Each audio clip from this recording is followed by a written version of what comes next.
Everyone, আজকে আমরা আমার বউয়ের জন্য বানাচ্ছি ফ্রেঞ্চ ফ্রাই, কারণ সে অনেক খেতে চাইতেছিল কয়েকদিন ধরে।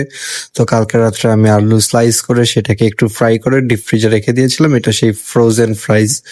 তো এটাকে এখন আমরা তেলে ভাজবো। তো তেলে ভাজার সাথে সময় আমি ভাবতেছিলাম এটাতে ফ্লেক্স কি দিব, কারণ আমাদের কাছে ফ্লেক্স নেই। তারপর আমি এটাকে তেলে ভেজে নিলাম। তো এটাকে মূলত একটা নর্মাল টেম্পারেচারে ভাজতে হয়। তেলটা আমি যখন দিয়েছিলাম তখন একটু লো ছিল টেম্পারেচার, পরে আস্তে আস্তে ইনক্রিজ হয়, যার কারণে ফ্রাইসটা একটু নরম হয়ে গেছিল, আরো ক্রিস্পি থাকার কথা, বাট ক্রিস্পি ছিল না বিকজ অফ এই তেলটা একটু বেশি ঠান্ডা ছিল। তারপরে আস্তে করে নেড়ে টেড়ে আমি দেখতেছিলাম ফ্রাইসটা হচ্ছে কিনা।